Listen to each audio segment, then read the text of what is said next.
नमस्कार विद्यार्थी मित्रांनो, मी डॉक्टर किशोर बावडे. आपण बघत आहात YouTube channel medical admission guidance. या चॅनलद्वारे मेडिकल ॲडमिशन संदर्भात लागणारी सर्व माहिती विद्यार्थी व पालक यांच्या गरजा लक्षात घेऊन वेळोवेळी प्रसारित केली जाते.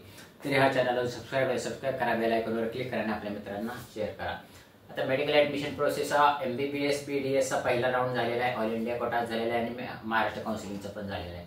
त्याचप्रमाणे BMS चा पहिला राऊंड आता संपत आलेला आहे, म्हणजे उद्या त्यांची लिस्ट आहे.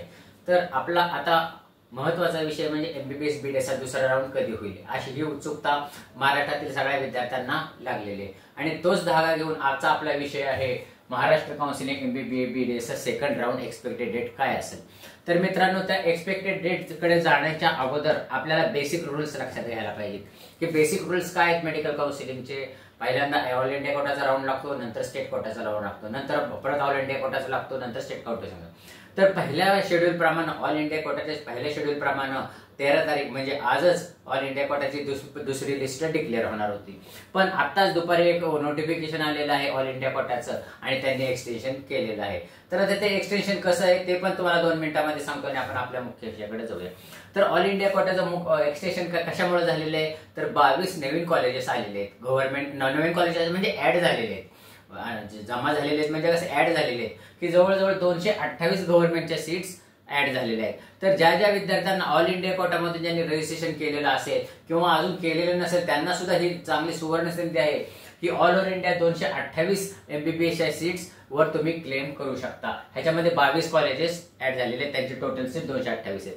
ह्याच्यामध्ये महाराष्ट्रातील फक्त एकच आहे नागपूरचं गव्हर्नमेंट मेडिकल कॉलेज नागपूर, हे ऍड झालेले. तरी ज्या विद्यार्थ्यांना ऑल इंडिया कोटामधून ऍड आतापर्यंत त्यांनी हे घेतलेलं नाही, बेनिफिट घेतलेलं नाही, त्याच्यासाठी काय झालेलं आहे, 13 ते 16 रजिस्ट्रेशन आहे, पेमेंट आहे आणि चॉईस फिलिंग आहे.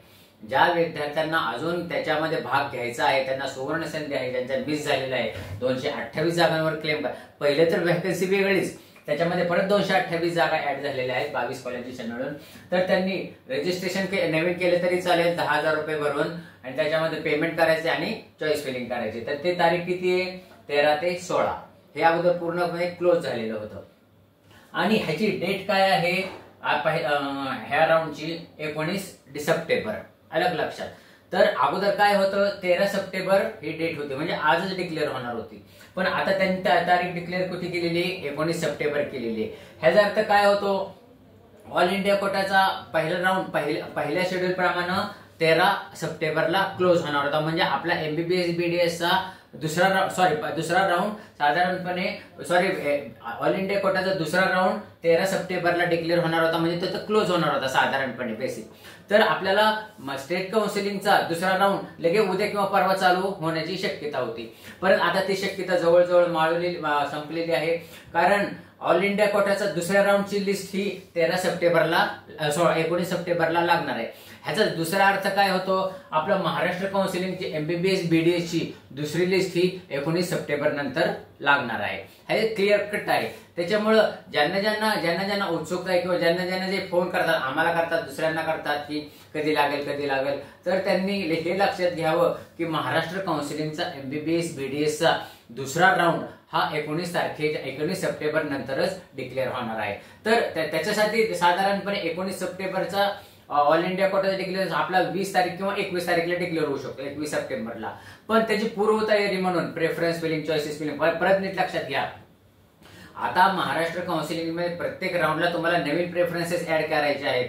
पहिल्यांदा जे काही तुम्ही प्रेफरन्सेस ऍड केलेले आहेत ते नल आणि अवॉइड झाले आहेत, म्हणजे ते 0 झालेले आहेत.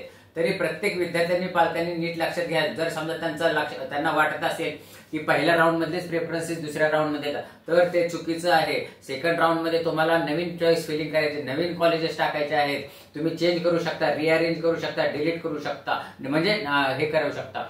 तर साधारणपणे महाराष्ट्र काउन्सिलिंगला दुसरा राऊंड MBBS चा जर 21 तारखेला लावायचा असेल तर त्यांना साधारणपणे 17 किंवा 18 तारखेला त्यांनी प्रेफरन्स फिलिंग चालू करू शकतील किंवा त्याच्यानंतर सुद्धा चालू करू शकतील. म्हणजे ह्याच्यासाठी तुम्ही काय करायचे, चॉईसेस द्यायचे आहेत. तर आता हे चॉईसेस कसे द्यायचे हे 2 मिनिटांमध्ये सांगतो. तुम्हाला जर जे पहिल्या राऊंड मध्ये जे काही कॉलेजेस लागलेले आहेत ते सोडून दुसरे तुम्हाला पाहिजे तेच कॉलेजेस द्या, कारण दुसऱ्या राऊंडचे नियम वेगळे आहेत. दुसऱ्या राऊंडचे नियम काय आहेत हे मी तुम्हाला पुढच्या व्हिडिओमध्ये सांगणारच आहे. तर आपला आजचा महत्वाचा विषय काय होता, Maharashtra counselling MBBS BDS second round कधी होईल. तर मित्रांनो, कॉलेज महाराष्ट्र काउन्सिलिंगचा MBBS BDSचा दुसरा राऊंड हा 19 सप्टेंबर नंतर होणार आहे. म्हणजे सिलेक्शन साधारणपणे 20 ते 21 सप्टेंबरच्या दरम्यान लागू शकते किंवा इव्हन ती 23-24 ला पण लागू शकते. आणि त्याची पूर्वतयारी म्हणून चॉईस फिलिंग किंवा कॉलेज फिलिंग म्हणून साधारणपणे 18-19 तारखेला सुरू होऊ शकतं. त्याच्याबद्दल अजून काही नोटिफिकेशन आलेलं नाही. नोटिफिकेशन आल्यानंतर आम्ही तुम्हाला कळवूच. तर मला वाटतं की हे तुमचं जे काही तो उत्सुकता होती MBBS BDSची, ही उत्सुकता म्हणजे त्याच्या उत्तर मिळालं असेल. हा व्हिडिओ तुम्हाला जर लक्षात आला नसेल तर परत पहा, म्हणजे तुमच्या लक्षात येईल. हा मित्र तुम्हाला आवडलाच असेल तुमच्या मित्रांना शेअर करा, हा चॅनल सबस्क्राईब करा, कारण हा चॅनल तुमचं मेडिकल ऍडमिशन संपेपर्यंत तुमच्या बरोबर राहणार आहे आणि महत्त्वाची माहिती तुमच्यापर्यंत पोहोचवणार आहे. एवढा विषय थांबून आजचा व्हिडिओ थांबतो. जय हिंद, जय महाराष्ट्र.